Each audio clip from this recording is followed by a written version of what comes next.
Paul here from My Perfect Failure, helping you turn your failures into successes and your setbacks into opportunities. Could your greatest failure be the portal to your most powerful self? In today's episode of My Perfect Failure, I'm joined by Tori Jenae, whose extraordinary journey from childhood trauma to transformational coach reveals how resilience, curiosity, and deep self-knowledge can help us rewrite our stories. We explore how to lead your mind instead of being led by your mind, and how nature, silence, and meditation can spark transformation, and why sometimes we must lose a version of ourselves to evolve. Tori breaks down the mental rewiring process and shares her belief that every trigger holds a valuable lesson. This episode reminded me that our difficult moments are never the end. It's often just the beginning of something greater, a new, rewarding and exciting beginning. So if you're navigating a tough chapter or seeking clarity on your path, this episode is for you. So tune in wherever you get your podcasts. Who knows what Jay-Z, J.K. Rowling, Bill Gates and Oprah Winfrey all have in common?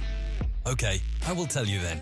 They have all overcome failure in one shape or form to go on to gain success in their respective careers. Welcome to My Perfect Failure.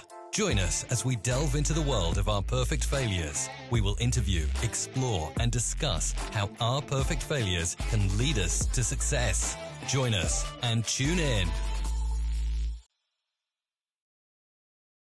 Welcome everybody. Today I'm super excited because I have another amazing guest for you. So joining us today, we have a trauma-informed relationship and confidence coach, speaker and creator of the Reclamation Method, a transformational framework helping high-achieving women heal emotional residue to reclaim their self-worth and rise into their next level identity. With over 15 years of experience in clinical psychology, energy healing, and soul-led leadership, she bridges science, spirit to guide others through life's most pivotal transitions, divorce, burnout, heartbreak, and identity shifts. Her work speaks directly to purpose-driven women who are ready to lead, love, and live without self-abandonment. She is on a mission to help 1 million people heal through her courses, up-and-coming book, and powerful conversation. So a very warm welcome to My Perfect Failure, Tori Jenae. How are you, Tori? I'm good. Thank you so much for having me. I'm excited for this conversation because I said to you before we hit the record button, I'd researched you anyway, so I reached out to your team and I just thought that you would be an amazing guest for My Perfect Failure. Fortunately, your assistant came back and said that, yeah, we could schedule something in. And my research, I really enjoyed my research. I've already said to you probably about 10 times before we hit the record button. I loved your conversation with Dr. Tara. It's her podcast, is it Reinvention or Reinvent? Yeah, Reinvent Yourself with Dr. Tara. And she's also on Instagram. She's been on so many podcasts, so she has a lot of great content. She's a neuroscientist and she lives in the UK. Yeah. It almost felt that you guys were just having fun. Just just going really in depth and having fun. And I just learned so much from it. There's so literally I wrote so many notes down that I just learned so much in an hour and a half. So I'm esteemed to have this conversation with you today. Yes, we've already had so many good conversations, so I can't wait to share with everyone. Exactly. So My Perfect Failure really is about the idea that I believe that when we have setbacks and failures that we leave a lot on the table. And I think that this is my belief that everybody is hugely capable and talented, but not all of us have the tools to engage with those talents. We maybe don't have the courage, the confidence to really achieve a lot of what we deserve and what we want. And then life gets a little bit tricky and then we can go down a path and we maybe forget who we are and really what we want out of life. And the reason I say all that, because it is the podcast, but your journey is a hugely challenging one. And the person that you are, is phenomenal based on the real challenges that you've faced, and you're able to help so many people all over the world with the challenges and maybe the insecurities and a whole bunch of different things that they may be experiencing. So just to give maybe the audience a bit of an idea about who you are and how you got here, and maybe it'd be lovely to start at the beginning of your journey about the challenges that you had. Yeah, no, I love to share that so people know what's possible. And so that people understand that when I speak about the things I speak about, it's not because I read it in a book or because I have all these fancy degrees, which I do. But this woman sitting before you now, who lives in Beverly Hills and has these fancy psychology degrees and all this studying, had a profoundly different beginning. My mom was actually addicted to heroin right before I was born. So I was conceived in a heroin rehab facility. And my dad was actually already married, so I was the result of an affair. So my mom ended up raising me on her own. She struggled with addiction her entire life. She was married multiple times as a child. And what you guys would call primary school, I was in multiple schools, like 7 different schools before I was age 12. So we Wow. moved all the time. There was a lot of financial insecurity. You know, I guess in the UK, you'd probably call me a counselor estate kid. Yeah, yeah. So, No council. I was raised on the council estate, so yeah. I know the challenges. Yeah. So that kind of like here we call it, welfare, state assistance, or whatever it is. My mom and I went on and off of that, lots of challenges and trauma. My stepfather also had addiction issues. My real father was an alcoholic. He went to the Vietnam War. So I was just really raised in this incredibly challenging environment. I moved out at 17 years old, completely on my own. I put myself through university. I paid for that myself with cash because I didn't even understand how to get loans and all those kinds of things. And when I did try to qualify for the state assistance, I already made too much money because I had to support myself. Wow. Yes. So my life early on was full of profound challenges, and I had to learn to take care of myself very quickly. And that definitely hit my confidence and what I believed was possible for my life. So that is a universal human thing. And the more challenges we've had, the more that gets translated into our self-belief, because our experience is real. And when we fail, it's not a good feeling. We want things to work out. But what I've really found is that that's what creates a growth mindset. That's what creates resilience. And the more we fail, the more it's actually redirection, not, rejection.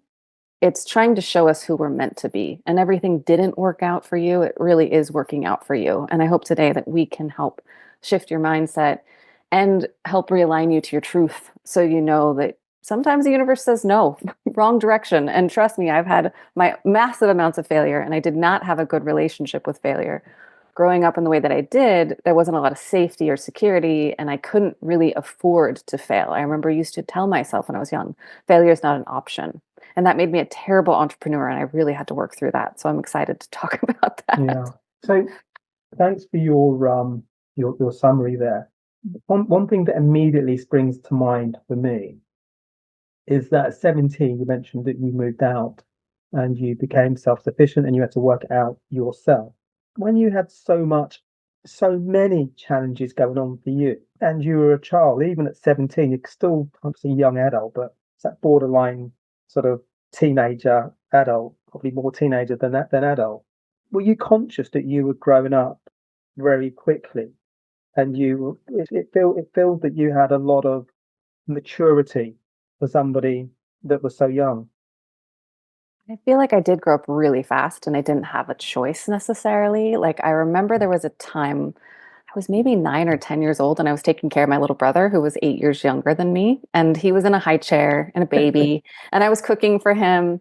And I remember our landlord, or like the person who managed our building in our flat, had came and knocked on the door, and he was like, "Well, I need to talk to your mom. I'm sure the rent was late or something like that. I Mm. don't know why he was there, but he was really concerned. I remember he came in, and I was actually standing on a step stool so I could reach the stove to cook food for my brother. My mom was gone. I don't even know where she was. And I remember being so annoyed that he was there and like asking me questions. It's like, can't you see I'm busy? I'm trying to take care of this kid here. So that was, and I was already grocery shopping and doing food shop. There was a lot I was already doing because of my mom's addiction struggles. So I did grow up really fast. And I think I actually had to like work backwards in a lot of ways. I did everything early. And one of my favorite professors said, it's never too late to have a happy childhood. And so I think I've had to learn to integrate play and ease and joy more later in life. Because early it was all about how do I survive? How do I work hard? And I think most of us get stuck in that, particularly if we didn't grow up with a lot of security. And that doesn't mean that we didn't have money or anything like that. It's security is an emotional feeling. So even if our parent is emotionally absent, we cannot feel secure. And that can drive us to have this super secure career, this super secure marriage, whatever it is that feels like it's security for us, but it doesn't always mean it's aligned. I always say, is that coming from your trauma, which is your difficulty, or is that coming from your truth? Okay. Okay. It's it's fascinating, that journey, and how you were able to connect the dots and really move forward. Just going back to the guy that came to the door and saw you cooking for your sibling. That's how old were you again? I was 9 or 10 max because he was one, brother was one. So Okay. Okay. I've just got this image in my head of him thinking, "Wow, this is insane." And if he had children of a similar age, he might have gone back and said, "Why aren't you cooking?" Just to see someone today that was cooking, you're not doing enough for your chores. So, you set a high bar for maybe him if he had young children. yes, I'm sure he knew on some level there was something profoundly going Yeah, on in that home. yeah, But, back in that day, there wasn't the services and things that we have now. Things were different. So luckily for me, I was able to move through that. And, you said the beautiful word of like connecting the dots. And I think, as Steve Jobs said so eloquently, we can only ever connect the dots going backwards. yeah, So I yeah, had to do a lot of healing work, inner work to unlearn a lot of those bad behaviors, to recognize that our brain prioritizes survival above all things, and a lot of us get stuck in survival mode. And I was stuck in survival mode most of my life. And that means that, you're always pushing yourself, you're always hard on yourself. There's a lot of perfectionism, there's a lot of need to perform. I've got to do this job, I've got to take care of these people. And that's something that, it's good. We want to have those things, but we want it to come from what we call healthy striving, not surviving. yeah. And that's really interesting as well, because particularly in Western culture. But you obviously live in the States. You live in Hmm. LA, I do now, yes. which is, I haven't been to LA, but I know from of what I know of it, like the UK, everybody, you know, not I guess not everybody, but there is this allure that everybody's doing well, everybody's striving. There's a lot of probably mimicking going on, and just in terms of that that work ethic, where I think you've spoken on this before, about hustle culture, where everybody is thinks it's the right thing to do, to hustle, hustle, hustle, and then sometimes it actually can be unhealthy. But most of us don't know that, because we think it's actually the thing to do. We don't know the thin line between hustle culture and maybe striving with good intentions or sole purpose intention. Absolutely. And I lived that too. I came from such a lower, what we call lower socioeconomic status. I really craved that financial security, and most of us do. Money is survival. So of course we work for that really hard. And I wanted to have such a profoundly different life that I pushed myself so hard. And I was rewarded for it consistently. As the youngest person to be rewarded, I got a promotion at like 30 or 31 to HR manager for a 7,000 person company. Wow. And that was because I was working 60-hour plus weeks. And then when I went to graduate school, I was actually working a full-time job for human resources. I had 27 direct reports. I was doing grad school in the evenings and weekends. And then I started my coaching practice on Sundays. I would see clients. So I was working 100 hours a week. And by the time I graduated graduate school and left my corporate job, I had complete burnout. Like my body shut down, and that, the breakdown always comes before the breakthrough. And so I always try to teach people before they get to that point, before your body creates the Okay. boundary for you, because it will. You can have many problems in life until you have a health problem, and then you only have one problem. And Yeah. the body will do that to you, not to punish you, not to betray you, but to stop you from hurting yourself, because success in that form is not sustainable. So the burnout for you, Hmm. I think I've written down some notes here. Your breakdown was your breakthrough. Something on those Absolutely. The lines. breakdown always precedes the breakthrough. People always think that's bad when something breaks down. It's like, no, this is your rejection. This, your failure, your loss, your breakup, whatever it is, it's trying to get your attention. It's strengthening you in ways that you need to be strengthened so that you can reach your next level. Yeah. And so when I'm really intrigued by this as well, because, and I'm sure people watching and listening will be as well, because sometimes maybe not sometimes, a lot of the times we will perceive like this podcast, failure, breakdown, burnout, we perceive that as maybe like, where do I go from here? Sometimes, Hmm. like I don't know whether you have the saying in the States, but sometimes we say you can't see the wood for the trees when things Yeah. are in a really difficult moment. How did you realize that this was potentially a breakthrough? Was that your own learnings or teachings, or did you have to go and see somebody? How did you get to the point where you knew that you were potentially experiencing a breakthrough? Oh, trust me, that was not my first thought. My Okay. first thought was, I've got to heal this so I can get back to working hard. Yeah. And it really was going through that journey of trying to heal it. I was diagnosed with something called Addison's disease, which is where the adrenal glands, which sit on top of our kidneys, they're little things that pump out cortisol and adrenaline. And they're not bad. They actually, cortisol gives us energy. Cortisol is what wakes us up in the morning. When we're in chronic cortisol, then it becomes negative. But I wasn't making any. And every Western medicine doctor told me, you're going to have to be on steroids the rest of your life. Like, you've burnt your body out. And also, just to add to this burnout story, because it gets worse, like, you can only laugh at this because it's like you can't make it up. When I was in grad school, or right before I went to graduate school, my sister overdosed and passed away. Oh, Thir- sorry to hear that. Wow. 13 months later, my mom died. Less than a year later, my grandmother helped raise me die. So I had all these deaths and all this trauma on top of going to graduate school, building my business, all these other things. So I had it from every end. So I always tell people that, because like I said, I want them to Yeah. know that, like, I've walked through those dark places. I've doubted the heck out of myself. Like, I have wondered, am I on the right path? Am I doing the right thing? Is this did I mess up my life? Should I have never left my corporate job? Like, I've had every form of doubt, every form of fear. I felt unsuccessful. Like, I've had days where I didn't want to get out of bed. Those are all normal human things. The difference is to recognize, like, okay, at some point, yes, I've got to lick my wounds. I've got to recognize, yes, this is freaking hard and it sucks. And then I get to say, okay, but why is this happening? And how can I come to a better place of learning from it, from accepting it, from not letting it become my fate? My wounds are going to either become my wisdom, or they're going to become my prison. I love that. Wounds can become my wisdom. And so, in looking at that illness, that first year, I was just so focused on healing it. And then I remember sitting, meditating, and saying, like, okay, one of my professors used to say, when anxiety comes, don't push it away, ask it to tea. And what did she mean by that? Sit with my anxiety and say, what is it here to show me? What does it want Mm, to tell me? So I did the same thing with my health challenge. I said, okay, what is this burnout, this adrenal insufficiency, this physical thing here to show me? And it was there to show me that I was overworking, I was overgiving, I was overfunctioning. I couldn't say no. yeah. I wanted to help everyone and everything, but not myself.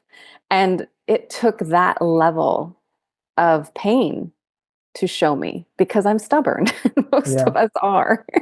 And so I always remind people that, that pain is a powerful teacher and pressure creates diamonds. And sometimes we need that pressure to make changes that we would never make otherwise. Had my body just agreed with me and let me keep going and going and going, who knows how bad it could have got. But the wisdom of my body, just like Nietzsche said, is greater than any theory of your mind. My body said Wow. no before my mind could. Yeah. Amazing. So, some of the sound bites that you've given me are phenomenal. So when you experience this, so working 100 hours a week is beyond my comprehension. You know, I think I work a lot, but 100 hours a week is beyond my comprehension how you're able to do that. So when you had your burnout and you were able to, I guess, unlearn some things and put some things in perspective and realize that there was an opportunity here. How was that? Did that take time for you to get to that point? Were you reading? What were you doing where you're able to get that clarity?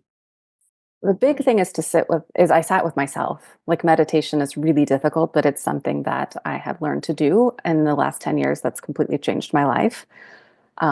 Yoga, like walk in nature, some very typical, easy things.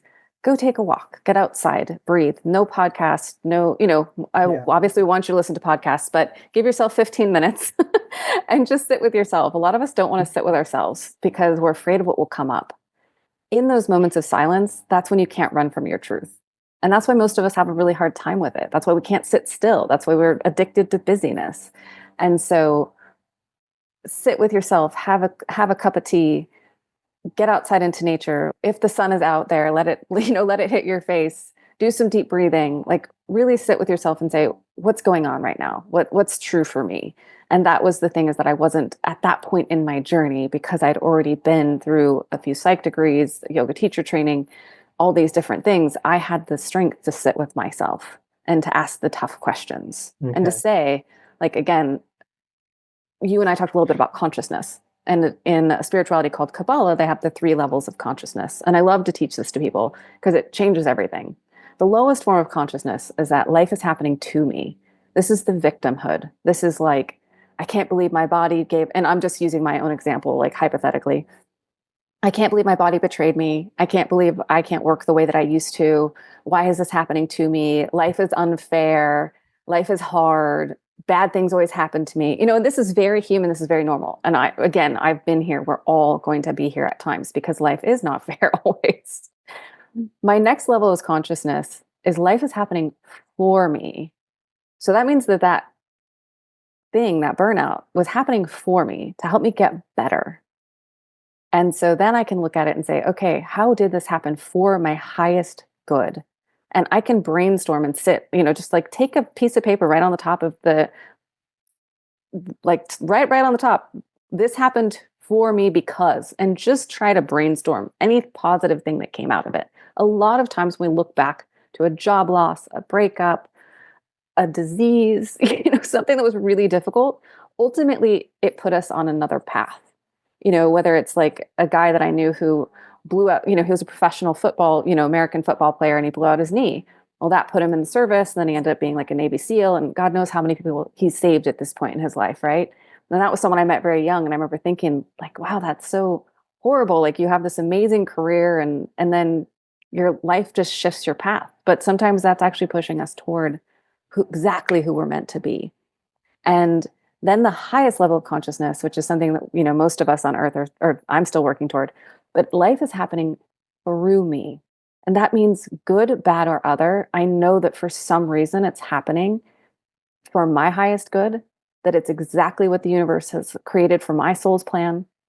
And I allow life to flow through me in total acceptance. I stop labeling this as good, bad, hard, not what I want, right? I can always make moves towards what I want, but I accept that things are going to happen in my life that I have no control over. And my job is just to get through them as quickly and as positively as I possibly can. It doesn't mean we don't have feelings. I always say, feel your feelings, lick your wounds. Difficulty is not to be ignored. It will not be healed that way. If you cannot feel it, you cannot heal it, but we cannot stay in it either. And so I'm much more in that phase in my life now. I was on the phone yesterday, like speaking with my partner, and we were cracking up because it's just like all these bills have come at once. And it's just like this crazy month for me. And like in my moment, I had like an unexpected big bill and I was like, oh my gosh, like I can't believe this happened. And so I was really freaked out initially, right? And then like 4 hours later, I'm laughing about it. Like I'll figure it out. Somehow it'll Yeah. all work out because I've learned like, okay, feel my feelings, freak out, have my moment, go into it. But as quickly as I can, how can I move through that? For my peace, because the more I stay in that victim mentality, the less my positive answers also come to me. And what's lovely is you've got these tools. So your tools, are they now, because you've harnessed them and you developed them over a period of time, are they almost inbuilt in you now? Are they reactionary, or would sometimes do you have moments where you meditate, you you have a moment, or maybe you go for a walk? How do those situations manifest for you now? Are there different scenarios, or would it be pretty innate in terms of how you're able to process those difficult moments? Because everybody can relate to getting lots of bills that always come at the wrong time, and it's Mhm. almost it can be a shock to the system because we don't expect them. Absolutely. And now I'm much more like enabled to do that where I will, like I said, I have my moment of freak out. That's healthy. That's normal. I never want anyone to ignore how they feel. We're not going to use what we call toxic positivity. But, my practice of these were forged in fire. I was building Yeah. my business when my mom died suddenly. I was built like I had to bring myself back to the now constantly. And that's another big practice is like, how can I bring myself back to right here, right now? In this moment, am I okay? Like I remember telling myself when I'd have to show up for clients and do sales calls or whatever it was I needed to do for my business, like contact a business because I was doing some corporate coaching back then. Like, okay, my mom didn't die right now. It's already happened and Wow. I So can in the feel that moment, later. Yeah, because my mind in the would want moment. to say, but like this horrible thing happened. That's what your brain does with trauma. Mm. It wants to keep bringing it back up. That's what flashbacks are. That's not a bad thing. It's just your brain saying like, hey, don't forget this bad thing happened. And so I'd say, yes, you're right. That bad thing did happen, but it didn't happen right now. And then I would actually give myself time later to go into that grief. So I wouldn't ignore those feelings. Okay, okay, okay. I would put So them that's on really pause. interesting. That's really interesting because, and I don't, so this is, I'm asking another question as well. So, because sometimes we think that when we have grief, that maybe sometimes A, we don't want to confront it. But what was interesting about what you just said is that you're able to do the corporate, have the corporate interview, sorry, meetings, client Hmm. meetings, but you knew that you were going to have to deal with the grief, the trauma. And is that important for people listening that maybe they might be going through a difficult moment now, that they can pause the moment, but they're not forgetting it. They can come back to deal with the trauma. And is that important that we deal with trauma? Yes, we really have to process it. And we'll do it in our own time and when it's right. Sometimes it's survival to not deal with it all at one time, for sure. In that space, I was able to handle it. And I was very conscious of how I was going to grieve because there's a woman who created the 5 stages of grief. Her name is Elizabeth Kubler-Ross, and I was actually lucky enough to work with her protege, David Kessler. And he said that grief is like a book that's on a shelf. It's always waiting to be read. It will never go away. Okay. So we have to read it in order to learn from it. But when we do that, we can do it a page at a time. And I think people get really terrified of their grief. And we only think of grief around death, but you can grieve a job. You can grieve the loss of yourself, even when you become a parent, your old self. You can grieve the loss of a pet. You can grieve, a breakup. Anything can be grief and sadness. And we want to push that away and make ourselves feel good. And that's natural and that's human. So I always say, like, if you had a big, beautiful cake, you're not going to eat the whole damn thing at one time. Take one slice at, a Might do. little bit at a Okay. time. It's like, I mean, some of us can, but most of us Yeah. will get a little bit ill. And Yeah. it's the same thing with our feelings. Yeah. If we overindulge in them, they can make us ill. And so sitting, sometimes I would even set a timer and sometimes I didn't even feel like I could cry, but I knew I needed to. So I would actually turn on music that would make me cry just to get some of that energy out. Like think of it as like letting a kettle release some of it. Because if I didn't do that, grief pops up in inopportune moments. So if I didn't allow myself to sit with that pain or that difficulty, it's going to come out somewhere else. And that usually comes out in Okay. snapping at our partner, getting annoyed at work, being triggered, feeling tired all the time. Like it comes out in these other ways. And we usually don't recognize that that's what it is. But the mind and the body are profoundly connected. And the most important book ever written on trauma is called The Body Keeps the Score. Now, it's a really Yeah. thick book, and I think it's written it's a beautiful book, but I think it's written more for clinical practitioners, or I have lots of clients who've read it, but it is a thick and chewy one. So I'll just preface that. But what is the core message of that? That regardless of how much we talk about something, our difficulties, our chronic stress, our traumas are held in the physical body. So this was very much shown in someone who experienced PTSD, maybe from something like war. They spent years in talk therapy, but whenever they hear fireworks or a car backfire, just like it reminded them of in war, they hit the ground, they drop because their physical body has encoded into their nervous system how to stay safe.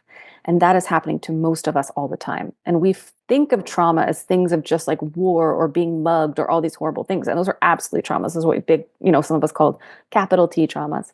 But the little t traumas are, a highly critical parent, that now we have a really critical boss. And every day that's like triggering that within us. Or being bullied in school. And now anytime we feel like they don't like us, we get overly reactive to that. So there's a lot of these littler things that I would like to remind people are also your traumas that you also get to heal. So you get to be stronger. Okay. And thank you for that breakdown, because I think it's quite common, probably talking for myself a little bit, to align trauma with the ones that you described, the big T's, the big ones, and then the smaller ones we probably don't think about, maybe getting chastised by a boss or maybe getting bumped by a girlfriend or something like that. So the people that are listening and thinking, yeah, identify with that. I can identify maybe as a young professional, maybe getting chastised seemingly unfairly by a boss. How do they process that? Is it becoming maybe more aware of that and maybe giving themselves grace for, actually, I am a good employee. I am a good partner. I am good at whatever it may be. I have a couple ways to look at it. And I like to teach the simplest one on podcasts, and then we can go a little bit more into like my reclamation method. But I love to teach it in this way really simply for people because they will always remember it. I call it the ABCs of healing. And so A is for that awareness. I need to see what's going on. And that is like the who, what, where, and when. So who's bothering me? What's happening in my body? Where is it happening? Is it specific? And like, when is it happening? Is it happening when someone says something? Is it happening Okay. when I'm doing something? Like, so really like sitting with ourselves, journaling, even talking into a notes if you're more verbal, anything that will help you just reflect. So that's the awareness piece. Because once I'm aware of something that's happening within me, now I have the ability to change it. So let's say I sit with myself and I'm like, gosh, I've been really snappy lately and I've been tired and I feel annoyed and I just don't feel like myself. And then you sit with yourself for a while and you recognize, like, my career, I'm just not happy. Like, I'm not feeling challenged. Everything is feeling really difficult. I don't like my boss. Maybe I've got a new boss and they're snapping at me all the time. So you have that. Now you can start to say, like, okay, I'm going to go to the B now. So I've got that awareness. I know what's bothering me, but the B is the beliefs. So what does this make me believe about myself? Like, is something wrong with me? Am I not working hard enough? Am I not responding correctly? Am I not being challenged? What is it that I believe about life? And what do I believe about myself? And then once I know what I believe, now I can start seeing, like, that's how I'm reacting to life. So if I have a boss who's like really hard on me and I feel like I'm not doing enough, then the belief about myself is like, maybe I'm not good enough. And now I know that that's the thing I've got to work on. So I go to the C. Okay. Does that make sense? Yeah, it So does. like whatever is happening, even if like let's say we're fighting with our partner all the time, and I realize oh, like, so I've got this awareness, they're really triggering me. I'm feeling really unloved. Now I'm going to go to what does that make me believe when I feel unloved? Well, if I'm really honest with myself, I feel unworthy. I feel unlovable. And now I can go into the C's, which is calming my nervous system. So deep breaths, self soothing, taking walks, telling myself I'm safe, telling myself I'm okay. And then I can start working on that clearing work, which is, can be, I always start with the free things first. Exercise, meditation, journaling, talking to a friend, like starting to let it out. Okay. Even something called emotional freedom technique, which you can learn how to do online, which is a form of tapping on our bodies that it rewires our nervous system to calm down in the face of that difficult feeling, thought, or emotion. I'm just I'm just thinking the next I have challenges. I'm gonna be emailing sorry. Your system be like Paul keeps on emailing because you've just got all so so when I thank you for that amazing breakdown because it's almost like an equation of action points that we all can work through and it's a very aligned, very logical, and it's lovely to have that method. So I'm sure that everybody will essentially scribble that down and so pretty much they've got a framework. Um, Hmm. this was probably a good point, good juncture to ask about your method. Hmm. Yeah, if you're able to maybe expand on your method, that'd be amazing. The Yeah, so reclamation method. I've really, like I said, 26 years of doing this work. I've pulled from everything that has not only helped me heal, but just, helping thousands of other people. And I'm highly intuitive. And what I really found was like the first thing we have to do is release the past. And so I'll give Okay. you one tool for each of these if anyone's interested in doing this. When it comes to releasing the past, we have to let go of who we used to be, and forgiveness are two big ones. And that doesn't mean that we're forgiving someone for something they did. Forgiveness is actually a very selfish thing. It means I'm forgiving that pain, not because I need to talk to them again or let them into my life or whatever it is. Maybe I need to even forgive for myself for failing, for messing up, for losing all my money. But you're carrying the emotional weight of the past. I love to explain it to people like if you went on a hike or you were walking through the city of London and you had a huge backpack on and it was full of bricks, like, are you going to get very far? Are you going to miss your tube? Probably.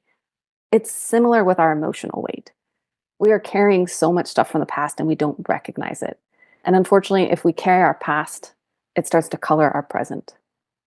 So, one of the things I had to do, and I always just like to give this story, is like I had to let that girl, that the woman that I was, the overworker, the corporate drone, the girl who could work 100 hours a week, I like had to say goodbye to her and thank her for showing up, that part of me for getting me where I was, but recognize that she was not who I wanted to be anymore and let that part of my identity rest and say like, you know what? I'm glad she's there, but it's not who I want to be anymore. Like today, I don't work more than 30 hours a week. I'm here Right. to live, not to kill myself. And then like I love to do a forgiveness process of, write on the top of a piece of paper. No one ever has to see it. If there's someone that you constantly think of or gives you grief or whatever it is, like today I forgive you for, and write down everything that made you angry and everything you're letting go, not for them, but for you, because they don't deserve your forgiveness, but you deserve peace. You deserve to not carry that pain with you. Like my mom was my greatest teacher, but she was also my greatest challenge. And it took me years of forgiveness work of all the pain and the neglect and the abuse and all the things I experienced. So again, I don't say this in lightness. I say this in someone who's had to walk through this like very difficultly. But the lightness that I feel, and I think what people feel in my energy is I'm clear, I'm clean. You would never know that I was born to to a drug addict and an alcoholic. You know what I mean? Because I Yeah. done an immense amount of internal work to change the way I see the external world. Nothing outside of you will change you. We are all looking outside of us. Trust me, I did it. I had the car, the house, the husband, the job, and I still wasn't happy because I had shit to work out inside. Can I ask a And quick that's true question for then? all of us. Yeah. Is that because your story is a very interesting one, a very compelling one. When you have everything, like the job, the house, the marriage, so seem that's almost like the American dream. You have that. is it confusing when you come to the place where you think actually this isn't what I want. This doesn't feel internally, outwardly it looks great, but internally there's definitely misalignment going on. What's that situation like when you realize there's a disconnect? Yeah, it was really tough. I think initially I wanted to kind of push it down because I was like, I should be happy. I've reached the American dream. I've got the degree. I bought the house in California. I'm married, California. and I'm married to like, and even, he even checked all the boxes. He had a graduate degree. He was tall, Yeah. like all the things were Everything, there, yeah. but it didn't feel right in my heart. And I felt at first, I really just tried to be more grateful. I tried to ignore it. I thought if I worked harder, if I achieved more, that it would feel better. And it never did. And what I've realized now is that you can have everything, but it doesn't mean it's the right thing for you. And when it's not right, you'll feel it inside and it will just feel a little uncomfortable, a little misaligned. And you won't quite know why, but you'll know that something's missing. And so I always encourage people to ask the deeper questions. And two of my favorites are, if I had 6 months to live and I knew I was going to be healthy, but I knew I was going to die, what would I Okay, be yeah. doing? Where would I be going? What would I be doing? If I could do something and I knew I couldn't fail and I didn't have to worry about the money, what would I be doing? And so those Good are some questions. questions to sit with ourselves and really uncover Yeah, our truth. yeah. No, amazing question. Sorry, I butted in as you were No, no, it's explaining. okay. I love all that. So that's kind of like the release part of it. And then we have to go into the rewire. So that means like rewiring our system, rewiring our mindset. I love to explain to people that like your mind is like a garden. And throughout your life, society, your parents, everybody's planted different things. So in my garden, things were planted like money doesn't grow on trees. You're always going to be Yeah, poor. You're not really good enough. You didn't come from the right family. All these things that I had to go in and remove. And that becomes, becoming aware of them, learning to rewire my nervous system through breath, through yoga, through exercise, to calm my body down, to calm my brain down and help myself feel safe to be who I am and to follow like that inner truth. We all get in our own way. That's the human brain. so, so that's with the rewire process. And so the simple tools for all of us to rewire are pause. Anytime you're in a reactionary state, if you can pause for 1 second, you're going to take your power back. Number two, take as many deep breaths as you can, count down backwards. And then number three, move that body. It completes the stress cycle. If your boss comes up and says something horrible to you, or your partner does, and you feel really triggered, stop, breathe, take a walk, like allow your nervous system, that fight, flight, freeze, to move through you. yeah. I love that. I love that. Yeah, I love that because I think we all can identify with those moments where we are triggered, we do react. It never, and bizarrely, when we react, I always feel that it never, I think we never put across what we want to put across. We make, Hmm. we make the situation worse. The situation almost becomes, or our positioning almost doesn't represent what we're trying to convey. Absolutely. And we don't resolve anything, the stress and the anxiety becomes heavier, becomes deeper. And I guess for a lot of us, because we don't know the tool that you've mentioned, those are things, I guess they become like a habit over years and years and years and years. And then we don't know how to, we've got no idea that this isn't helping us. Even from a selfish perspective, when you talk about forgiveness, we can be selfish in forgiveness. You know, if there's somebody that maybe antagonizes us, maybe to help us. I love the idea where we can just write down little notes to ourselves about how we can process this. So it doesn't take too much out of us if there's somebody that triggers us a little bit. Yeah. And I love to say, like, our triggers are our teachers. Our triggers are teaching us where our wounds lie, what within us needs to get stronger to become the person that we're meant to be. Because if someone can easily trigger me by what they say or do, the keys to my happiness are now in their pocket.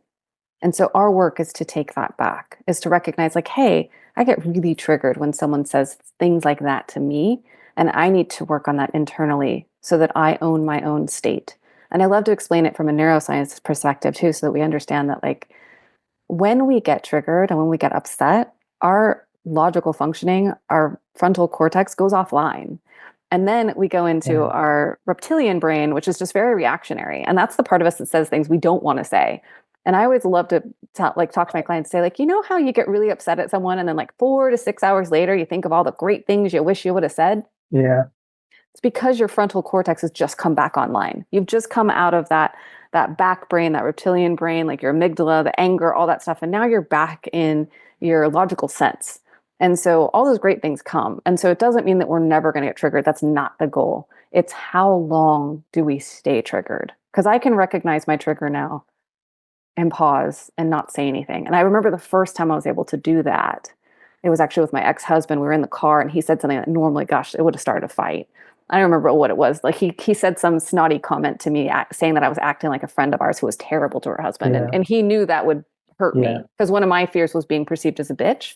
Yeah. And so he basically was like saying that about me in a very roundabout way.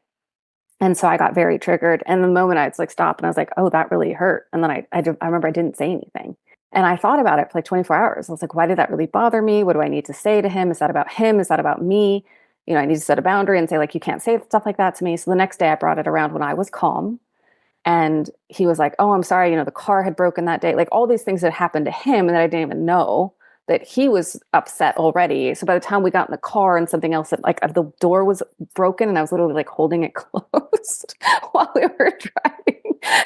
So he was already fired up. I got really triggered in that moment, but because I didn't say anything, he was able to apologize and say like, I didn't really mean that. I don't know why I said that. And it didn't create a fight. And so I would just share that story because that was the first time in my life I didn't actually spout off. And that was a big pivotal moment because now in my life, like someone can say something, I can be like, oh, I don't like that, but I'm not going to say anything right now because it's not going to come out right. Not to say that we don't need to set a boundary. We don't need to say like, don't talk to me like that. That's not what I mean at all.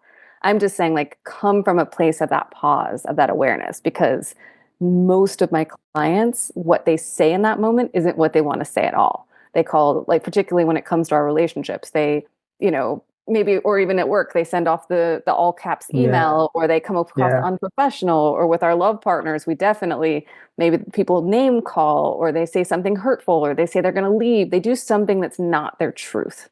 It's their trigger. Yeah. So there's so many gems that you've dropped, like really life hacks that you've dropped that are just like, wow. I'm just thinking, wow, all the time. But I love the triggering gem or tool that you provided, because I think we all can identify with being triggered. It can be an email that we get from somebody that we think actually that totally doesn't make any sense and it gets us in a wrong way. And we can easily boom, boom, boom, fire off an email which totally inflames the situation, or it can be that moment with a partner or a loved one. So, and I love the idea that what triggers us is actually, it's almost like a gift, because we can work out that that's triggered us. So that's something that I can learn from. So, and I've never thought of it like that at all. Yeah, our triggers are our teachers. I love Our teachers, Freud. Freud actually said, Sigmund Freud, who was the kind of the godfather of modern psychology, he said, your mother can push your buttons the worst because she installed them. okay. And so that always I makes me love that. that makes me laugh, and it makes me think of, like, you know, we all have these installed Yeah, buttons, these installed triggers from our childhood, from our learning, from our negative experiences, and that's totally human, that's totally normal. But my job is to try to not make the world never push those buttons, because that's not going to happen.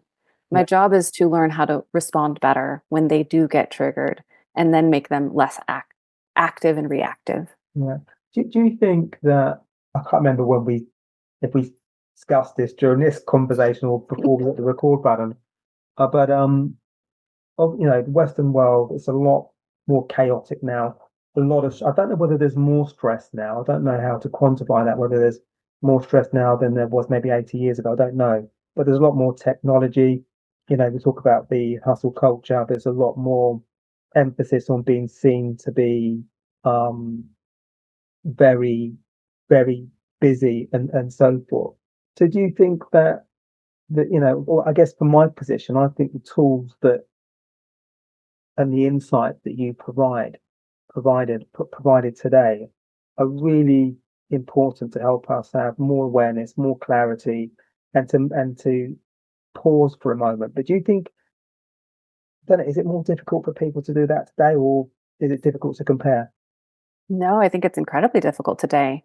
We're really working on a very ancient nervous system, an ancient brain, a very intelligent and amazing and adaptable brain. But we've actually discovered that we're getting more information in a couple days than our great grandparents got in like a lifetime. So, Well, yeah, like we're doing, even if we look at life 100 years ago, it was much more simple. Now we have global connection. We know what's going good, bad, or ugly, every part of the world.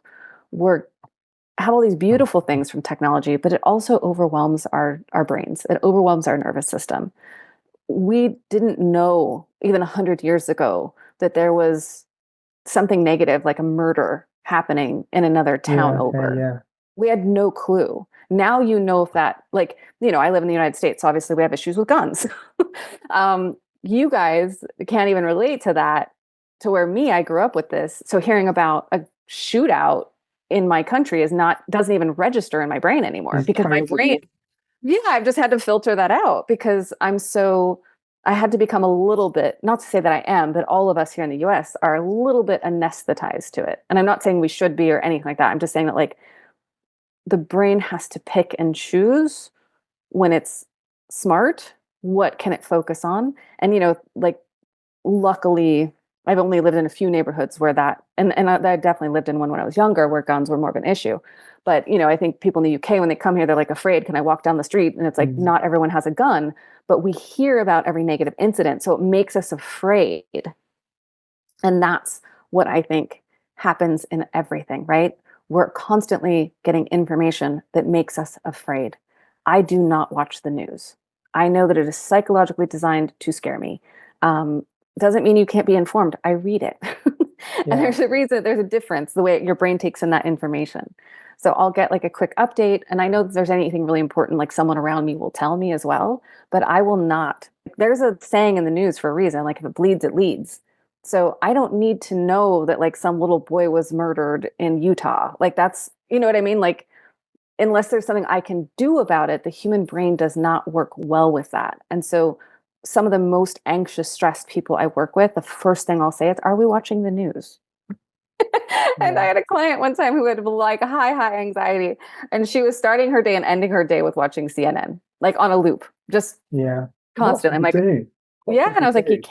you cannot do that, babe. Mm, Absolutely not. Your brain is not designed to handle it. You can read it. You can stay up to date. You can read some lines. You can, you know, some people are positive and they think this is where I want to send my prayers and this I want to know what's going on in the world. I want to be informed. Beautiful, great. Do not inundate yourself. Your nervous system is just not designed to do it all the time. yeah. But when I wake up in the morning, so I put the radio on, so it's kind of sort of to wake me up a Yeah, little so I bit. always say like challenge, if people are doing that, like challenge yourself and do it a little bit less or put on something positive first thing in the morning. Yeah, This is one thing I learned in like having gurus and in the yogic world is that what we consume, even information wise, just like our food becomes our tissues, what we consume in our mind creates impressions. So if I'm always taking in negative content, I'm creating a negative structure in my brain. What neurons that fire together wire together. If I'm always listening to fearful content or things like that is what my brain is going to be scanning for all day. So I'm very really. Okay. conscious. Yeah, it's called mental in the yogic philosophy, it's called mental impressions. But think about that. If I am priming, and this is a neurological term, if I'm priming my brain the first thing in the morning to think of all the things that are happening bad in the world, Mm, what do you think my brain's going to be set for the rest of the day? yeah, And like I always say with people, like just experiment. Don't take my word for it. Have one week where you watch lots of news and have a week where you completely cut it out. And I just want you to and you replace it with like a podcast or an audio book or music, something that feels good to your body and just tell me what it's like at the end of that second week. Yeah, I can identify with that as well, because if the mood comes on, so like, what I prefer to listen to, um, obviously podcast. Invariably, I've got a habit of putting the radio on, but as it comes to the news, I try and flip my arm around as quickly as I can, turn the news off, because I know that invariably it's going to be, they don't talk about somebody just got married, or it's all negative stuff. And It is. in the mornings is probably when I operate at my lowest, just in terms of my sort of just being uplifted. So the morning is where I need to be. I think you use the term prime, and I'm not sure that I do that very well, but certainly the news doesn't help. It doesn't. So yeah, I love to say, like, think about how you start your days, Yeah, because how you live your days is how you live your life. yeah. Can I ask you about, and I'm conscious of your time, but can I Yeah, ask you yeah. about your, so when I'm the podcast I listened to today and yesterday, I was flabbergasted about all the different disciplines that you've studied, like psychology, astrology, yoga. There's a lot more. So I think maybe you want to add the areas that I've missed off, but it's phenomenal the amount of different disciplines that you've studied. You're an expert on. How do you know when to lean into a different discipline Yeah, that's a or great question. modality? Sorry, how do you know when to? I feel like it's really just following my curiosity. So for me, I moved to Japan when I was young as a dependent of the military. I got married really quickly, and he was in the military, so we ended up moving to Japan. I was like 19 years old, and I remember seeing all these beautiful temples, and it was like, oh, these are Buddhist temples, and I didn't even really know what that was. And so I started reading some books on Buddhism, and I thought this is really interesting. So I kind of studied Buddhism, and then I came home when I was about 21, and I just got the kind of internal intuitive hit, like, I need to do yoga. So I started doing physical yoga.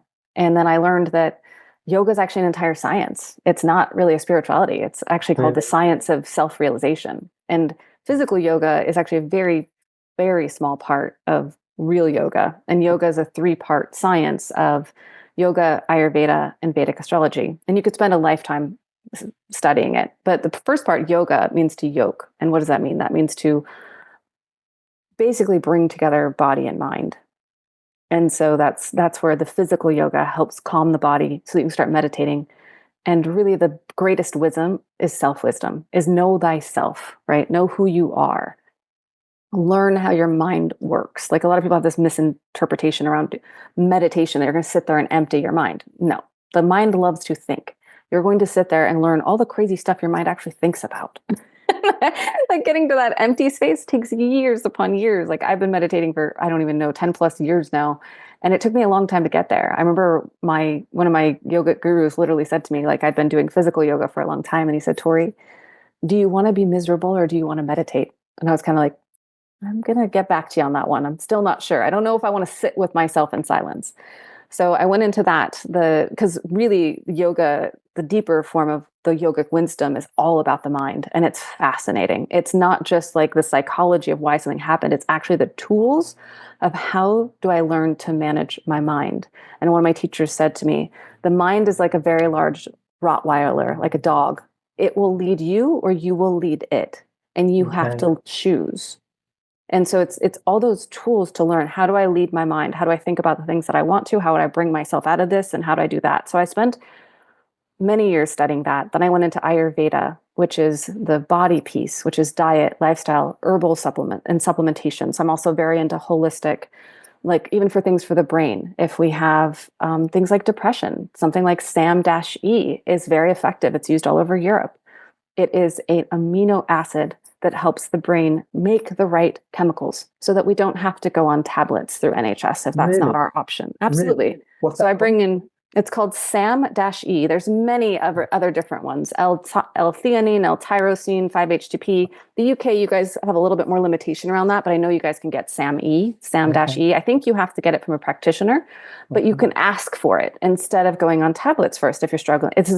This is a first attempt to start to get your body making the right chemicals before going on medication. If that doesn't feel like the right thing for you, I'm very pro do whatever works for you. Medication is a great bridge to feel better. You need to feel better to do the work. But if it makes you feel numb and all those kinds of things, which is what many of my clients tell me, there are many holistic options. So when I look at anxiety, when I look at depression, when I look at anything when I'm working with someone, I'm also looking at the mind, the body, and the soul. And so that's the holistic piece. I look at herbs, I look at diet, I look at lifestyle. A lot of people also don't know if you're already in a really high stress environment. High stress workouts are the worst option for you. Stop doing HIIT training. You're just skyrocketing your cortisol again. You need yoga, you need hiking, you need walking, you need treadmill, elliptical, weight training. That will bring your cortisol down. You're an encyclopedia. You're an encyclopedia of knowledge, just in terms of how we can live better, more healthier in mind, body, and soul. And then that's what led me into ultimately. So I started studying the mind, then I really went into the body and learned how do I calm the nervous system. Like I said, diet, supplement, lifestyle, even down to how we exercise. And then I went into the last maybe 5 years of okay, what's the purpose of life? Why are we here? What makes us happy? What really matters? I lost my entire family. I'm the oldest living person in my family. So I got very curious about what does it all mean? And that's when I got into Vedic astrology, which is a little different than Western astrology. And what is the difference? It's actually the way it's calculated. So many years ago, there was an article by NASA that said, we've charted the stars and astrology is wrong. And that is correct. But it's because Western astrology, every equinox, they turn the planet 24 degrees. So if you took a star app that was actually the map of the stars and the astrology on your phone and you pointed it, it might say Saturn right now is in Pisces, but technically it's not. It's in Aquarius. So we use what's called sidereal or actual placements in the sky. So what's fascinating is the yogis 5,000 years ago accurately charted the stars to what NASA says today. Really? They even had a word in Sanskrit for atom. The word atom was not discovered until Einstein in our Western culture. So I love to turn to ancient wisdom to bring these tools to modern psychology. And when I look at the chart, I kind of know what your soul here to learn. And so that's why I love to bring that in with my clients. If they're open to that, if they're interested, which most of my clients are, again, they want to be better on every level. So I always like to say, we're willing to unturn every stone. And so if I look at the chart and I say okay, for me, I have a lot of planets in the first house. That gives me a lot of power, but it also tells me I'm here to learn through my own experience. So that gives me a different perspective of why did all this stuff happen to me? Well, it happened to me because my soul, that's how I learned. That's how I became wise. I literally had to walk the fire to bring all of my pain into my purpose, my wounds into my wisdom. I learned firsthand and I also studied, but I know that by my chart. Okay. Fascinating. So many insights. And what's interesting as well is I can't remember all of them, but there's been a lot of paradoxes during this conversation, that things are seemingly that are challenges. And it's kind of like the theme of this podcast, really. Some of those difficult moments do yield insights, clarity, opportunity, wisdom. And it's having the tools, the patience, the ability to pause, reflect, to actually see those opportunities, because it's very, very difficult. And I found this over a period of time to process difficult situations as there's an opportunity there, there's an insight there. What am I learning? Why was I triggered? And again, this conversation and the others that I've listened to with, it makes me realize about how much control we can have, but how little control we do have because we haven't been tutored on a lot of Yes. the insights that you provide.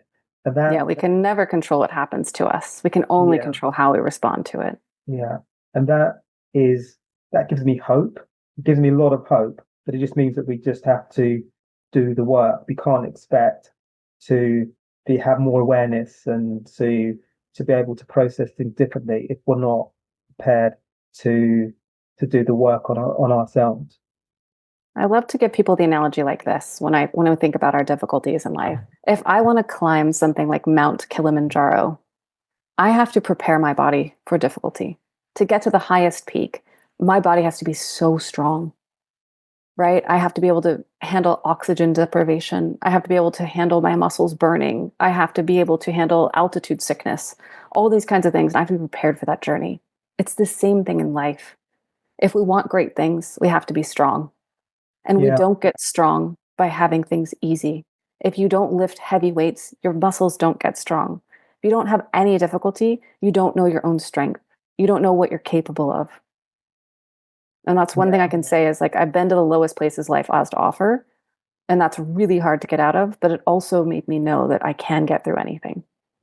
You're phenomenal based on the challenges you had from a child to the amazing work you're doing now and today. It's so inspiring. Can I ask? I think I've got two questions left. So one Yeah. is around because of the knowledge that you have today that you've amassed over the years. How's life shifted for you? Do you think that you lead in terms of do you know where you're going? Have you learned from so I guess because of the clarity that I'm struggling to phrase this, but I'm imagine when we're younger, we make mistakes and because we don't have the clarity about where we want to take our lives. But because of all the tools that you have, is your path clearer? That makes sense. Yeah, I think I'm very aligned with exactly what my soul came here to do. And so I feel very proud of that. And it took me time to figure that out. I almost became a lawyer. Right. Like I definitely lost my way a little bit.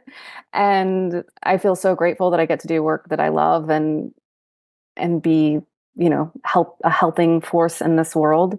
But I feel like I used to be such a planner and so type A and so focused on the goals and what I wanted that I've actually tried to do the opposite. I had a long-term marriage. I was married for 18 years and I got divorced in the last couple of years. And I think I really was just like allowing myself to rebuild and really trust that the next right thing was just going to show up. And that was my next test. So I think I'm in a different phase of like really trust and timing and faith and letting things be instead of Mm, trying to control or plan. yeah. Okay. Well, amazing. And do you have any advice for anybody at the moment that is in that difficult place? They're in that place of confusion. Maybe things haven't, maybe they're rock bottom and yeah. So do you have any advice there? Yes, rock bottom will not last forever. I know it feels like it will, and it feels like nothing good will come out of it. And it's hard to get out of bed and it's hard to see the next step or what you're supposed to do, but allow yourself to feel it, allow yourself to be supported. Don't be afraid to ask one person for help. And one of the ways out of that is to actually help someone else. What can you do for someone else? Get out of thinking about yourself for a moment. I know that's a huge thing that helped me was that I got to help other people. Not to say that I didn't need to focus on me, but bringing that focus off of ourselves and just know that you don't have to do this alone, but like nobody is an island to themselves. And I think when we're in difficult times, we tend to isolate. So know that you can heal Mm, anything. Don't do it alone. Reach out to at least one person. Use every tool that you possibly can mm, find. We have a massive amount of information. We're actually an information overload. But I want you to think about what are the small actions you can take. When I've been in the lowest places in my life, I've always said, like, what's one thing I can do today that'll make me feel better? yeah. Just one thing. And maybe that was get up and get dressed and go get a coffee. Yeah. It didn't have to be something big, but just one action because clarity comes from action. Martin Luther King said it best. Like he said, it's not about seeing the whole staircase, it's about seeing the next step. And if I take one step, then the next step in my journey reveals itself. Phenomenal. Okay. And like I said, I got two questions left. So what was the next one? So the next one is, well, where can people find you? Oh, yes. If you want to connect with me, Instagram is one place to do that. And it's at Tori Jenae. So at TORI dot or period JENAE. And then also at my website, which is www.torijenae.com. And I'll make sure that that's all in the show notes too. Amazing. And just in terms of clients that you work with, I know that you're coming to the UK soon, so you don't just work with clients in the States, so you work with clients internationally. So if I people, do. I guess, globally want to reach out to you, is that okay? Yeah, I'm actually very blessed to work with people across the United States, but I have a very good amount of clients in the UK and Dubai. So I definitely work with people, and I've worked with some people in Europe as well. So I love my global community and I feel so grateful. And I speak fluent British English. So I know about the bin and the lift and banter and all the things. So when you come over next, maybe you can translate for me. Sometimes I get confused. Yeah, I've had to learn. Trust me. Yes, Yeah, like I said, I've been very blessed to work with people in the UK for, I guess, maybe 6, 7 years now. oh, amazing, amazing. Yeah. Honestly, I love the work that you do. I found it phenomenal. I think I did banter at the start, but it was serious. But I'd love you to have a television program because, your knowledge base and it's just phenomenal. So I do think it really warrants the biggest of stages because I just think we can't have too much of the insights that you have. And one of the reasons I do the podcast because I want people to find themselves because I think we get confused and I think we lose who we are. And after we become adults, it becomes more difficult, I think, to find a way back unless we have the right mentors, we have the right gurus, we have the right people to really help us. So if that does happen one day, I will be, like a super fan. Well, thank you so much. And I always want to remind people, sometimes we lose ourselves because that part of us needs to go. And then the Yeah. person we find will be the right version. I've lost myself many times and I've had to reinvent myself multiple times. I'm definitely the phoenix always rising from the ashes. So I always encourage people to see that as an evolution of releasing the parts of ourselves that got us lost in the first place. And And does maybe it, we'll have a part 2 to go in deeper. yeah. And doesn't Darwin talk about adaptation, about the ability to adapt? Yeah, I mean, he studied animals on the Galapagos Islands. For people who don't know, everyone kind of jokingly knows of Darwin. But what was fascinating is Yeah, he saw that birds in one generation's beaks, for example, would change the type of seeds that they were able to eat so that they could survive. And so really. we Wow. are that adaptable. We Mm, have that in us. We're just a little bit slower to change. And like you said, we need that guide. We need that information. And sometimes we just need to be reminded that it's not easy, but it's simple. yeah, It's the ease. It's the simple things that we need to return to. and it's doable. It's doable. It's doable. Okay, I always and tell this, people, I can do it. Anybody can do it. well, you're a guide in light, so it's phenomenal what you do. And I think this is my last question. Yep. This is the recurring question. So the recurring question is, if you could invite three inspirational people for dinner, they can be alive or past. Who might you invite? Oh, such a good question. So first would be Paramahansa Yogananda. He was the first person to bring the wisdom of the yoga to the West. And he's written thousands of books. He still has like spiritual centers all over the world. So I'd love to ask him some questions about life. He was what we call an enlightened master. I'd love to talk to Carl Jung, who was a Yeah, psychologist. He was the one who decided that him and Freud actually got in a big fight because Freud said that the mind was its sole thing, and there was only the mind. Like we didn't need to worry about the body or the soul. And Jung actually said no, and he created a lot of interesting work. And then the last person would be Maslow, the guy who created yeah, Maslow's hierarchy of needs, and not because of that work, but because he actually got in that top of that self-actualization chart. I'm very interested in like how he came up with those theories and the work that he got into later of life. I've heard he never published his deeper works, and so I'd love to know what he learned that I don't know yet. okay, wow, wow. It almost so like you're so inspirational because of all the different areas that you that you dive into, you become an expert on, and you blend them into the tools that you are able to teach and support your clients. It is phenomenal. It is phenomenal. Oh, thank you so much, Paul. I love what you're doing and giving people a place to speak about these things that I think not a lot of people love the word failure. You know, they see it as an F word, and I see it as a portal to change. Yeah, I love that. Like in this episode, literally, there's been so many gems in terms of little different words, little paradoxes that are really inspiring and helpful, like phenomenal. So I won't need to edit this much Okay. at all. I just edit my bit, and the rest of it will come out. Tori, it's been a huge pleasure even. I really enjoyed meeting you, learning from you, being inspired by you, and hopefully we can do this again. Absolutely. I would love to come back. We had such a good conversation. And thank you, everybody, for tuning into this episode of My Perfect Failure. Your feedback is really welcome. So we're keen to hear about the things you like and equally the things you don't like. And if you're watching on YouTube, please do hit the subscribe button. It really does help us grow the channel. And you can find me at paul@myperfectfailure.com, or you can find me on the feedback page on the website. So take care for now. Bye.